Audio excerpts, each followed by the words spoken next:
Hello, everybody. Hassan here, engineer, MBA, and investor. And in today's video, I want to talk about President Nayib Bukele interview on what Bitcoin did. This is the podcast episode with Mr. Peter McCormack, and this episode blew me away. It basically was about 1 hour. I watched it last night and even this morning, and I was just blown away by several things that were said by the president of El Salvador. And before we even talk about this, before we even go into this topic, please like this video, guys. Smash that like button, really helps this channel. If you haven't subscribed, guys, please subscribe. Really helps this channel. You guys know how the YouTube algorithms work, and hit that notification bells if you want our videos to get to you faster.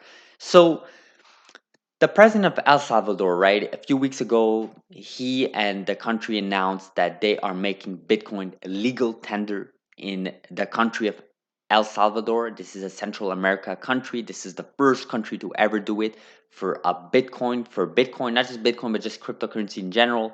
That's the first country to ever adopt it as legal tender. So now that that's established here, over the past weeks, the president went on different social media platforms. He tweeted several things. He had several conversation on Twitter Spaces, but he never really gave an interview. And this was really the first interview that we're looking at. And this was with Mr. Peter McCormack, like I mentioned, on what Bitcoin did, the episode. And it's a beautiful episode. I really enjoyed it. I will link the YouTube link in the description below. I highly advise you guys to watch it. It's about an hour, but I took some notes. I took some few key takeaways there, and that's what I want to talk about in this video. So, first of all, guys, President Bukele, he is very, very knowledgeable about Bitcoin. Okay, he's not just about all show and talk. He knows about Bitcoin. Now, obviously, he's not a technical person, which means he doesn't really understand and he shouldn't be understanding like the whole blockchain technology, the specific about the blockchain technologies, how the blocks are mined and all the transaction, the code behind it. He definitely will not even go into that. And he even talked about it in this interview that you don't really have to understand all those technical details. In fact, most people don't even understand how traditional currencies are handled, right? How fiat currencies are handled. I mean, as an average citizen, you want to buy coffee, the coffee is $3 and you have $4. You give $4 to the merchant and they give you $1 back and the coffee, right? I mean, this is where most people knowledge is limited, right? I mean, do you really know how central banks around the world print money? Do you really know how interest rates are determined? Do you really understand how people debt is handled, across communities, across countries, across nations? Most people do not know, right? Very few people really understand how money is actually handled by governments, how money is actually handled by central banks around the world. So, do you really need to understand everything about Bitcoin? Not really, right? As long as you understand the basics, right? And we covered the basics in this channel, guys. We had a previous video on it. I highly recommend you guys to watch it. I think that anyone and everyone that watches that type of video really will understand really the basics of Bitcoin. I even went a little bit technical with that video, but you don't even have to go that technical, right? Really, all you really need to understand is that it is a digital currency that is decentralized, right? That no one has control, no entity or organization can alter any transaction on the public ledger, which means everyone has access to every transaction ever made on the Bitcoin network, right? And all you need is a public address for your Bitcoin to be sent to another address. And that public address has a private address where that Bitcoin is held safe by the individual or by the group or by the entity that holds that public address. That's what we call the private keys. But anyways, we're going off topic here. Going back to this video here, I took a couple of notes. Like I said, this president is very knowledgeable about Bitcoin. He talks about the education. There was a great question asked by Peter. He said, how do you plan on educating the country about Bitcoin? And he really said, you don't actually have to educate to that extent, right? All you really need to do is make sure that they understand, the idea of a wallet. And this is what they talked about also in this video is the government's wallet, and they partner up with a company called Strike. And Strike is the most downloaded app in El Salvador as we speak. So over Facebook, over Instagram, over any apps, right? WhatsApp, TikTok, any of these apps, right? Strike is the most downloaded app, and Strike is basically an app that allows you to send and receive Bitcoin, right? So the fact that the country is partnering up with such company really shows that they are serious about Bitcoin. In fact, in the interview, um, the Peter asked is at some point he asked what what is why are you doing this, right? Why are you really making, like, what's the driven interest to do so? And I think there was a great moment there. He started talking about how traditional banks, they will be angry at this decision, but they haven't served like 70 to 80% of the population anyway. So it's not like they're helping people of El Salvador, right? And he also mentioned how the World Bank and IMF, and there's some criticism over there, but at the same time, the country is exercising their sovereign right, right? Their sovereign right to make Bitcoin a legal tender, right? Just like how in 2001, the country of El Salvador adopted the US dollar as their main currency. That's what they're doing in 2021. But the only difference here is that this is done for the people, right? And this is actually something interesting as well. I highly advise you guys to catch some of these little details here in the interview. Is that President Nayib, he talks about how this is for the people, right? I think he mentioned people like a dozen times. Just take notice of those keywords, guys. And obviously he's a politician, obviously he's the president, you sort of expect him to speak that like that. But just the way he speaks, he seems very down to earth, very nice, very knowledgeable about Bitcoin, talks a lot about the people. And actually he talks a lot about small businesses and merchants, and how this will help citizens of El Salvador, but not just the citizens of the country he's leading, but also people in the world, right? And actually, he also made a comment early on in the interview where he actually got some inquiries, like he got some people to contact him around Central America and South America and even around the world about this move, about making Bitcoin legal tender.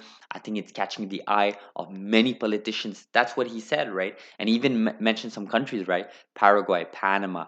He talked about Argentina. He talked about Tanzania from Africa. And we've talked about this in this channel, guys. We had a previous video that talked about several countries that are really looking into it, including Iran as well. So I really think this was a great interview. I think there's a lot of gems in there. And he even talks about, building this infrastructure for Bitcoin in the country. And he's not just about the volcano mining energy. Actually, I have a nice graphs to show you guys. This is a tweet he made 2 days ago, and the president, and he says, "Clean volcano powered hash rate coming soon."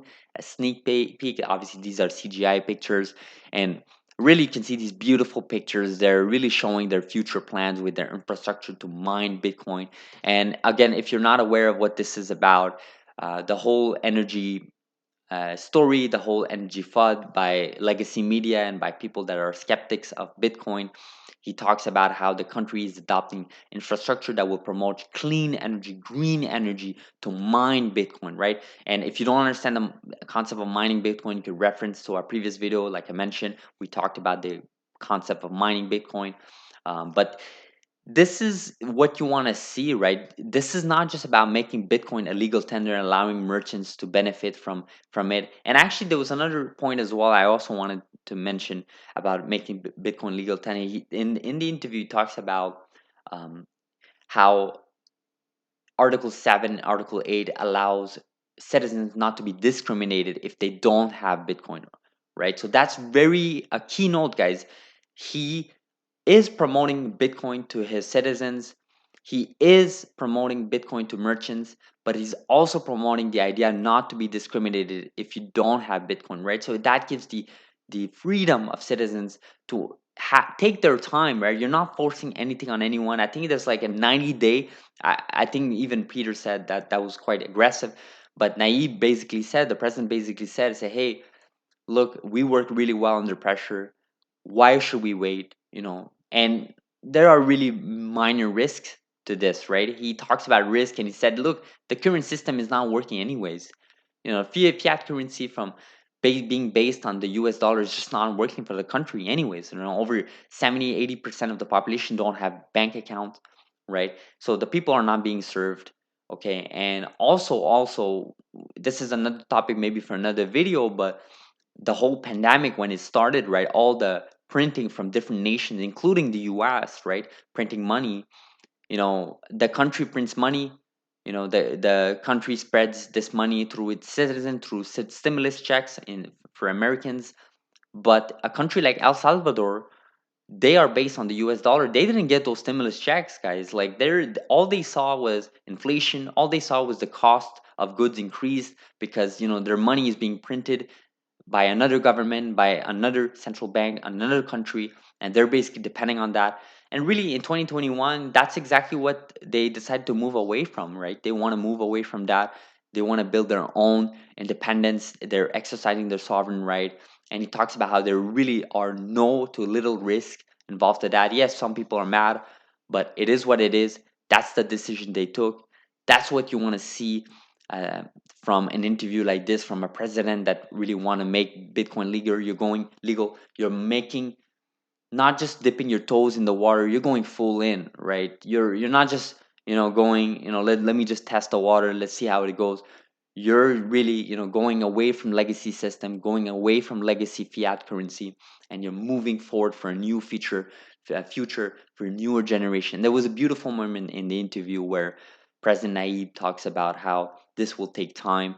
It will take 5, 10, 15, 20 years, but this will be better for future generations. And this guy is very young, guys. There's a quite funny moment there. He talks about uh, how he's younger than Peter, and this guy is not even 40 years old, right? This guy's a young president, and he is part of this newer generation. He understands the newer generations. They are looking for something else, and he wants to promote his country, his people, towards that future generation. And it's just beautiful to see that. I really loved that moment.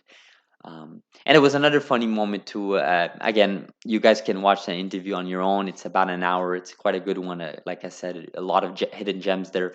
But it's a funny moment where Naeem basically says, "Hey, if you invest 3 Bitcoin in the country of El Salvador, whether that's investing in property, whether that's investing in goods and services, you can basically become a permanent resident." And then Peter basically said, "Hey, you can also buy a Tesla."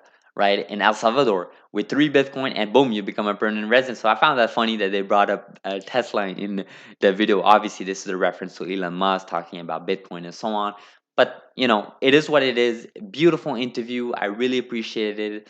I think this is great for Bitcoin. I think this is great for the community, not just Bitcoin, but really the cryptocurrency world.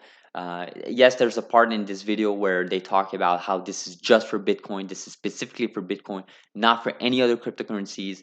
Maybe in the future they'll adopt 1 or 2 more cryptocurrencies, but Bitcoin is legal tender. Bitcoin is what they want. This is the only cryptocurrency that they are focusing on, and we expect other nations to do the same. Again, it's fully decentralized. It's giving power back to the people. It's allowing a new set of generations to really have a part in the community, and not allowing certain central banks and certain entities to really have control over the supply of the specific currency of the goods and products and services that you really are need to have, right?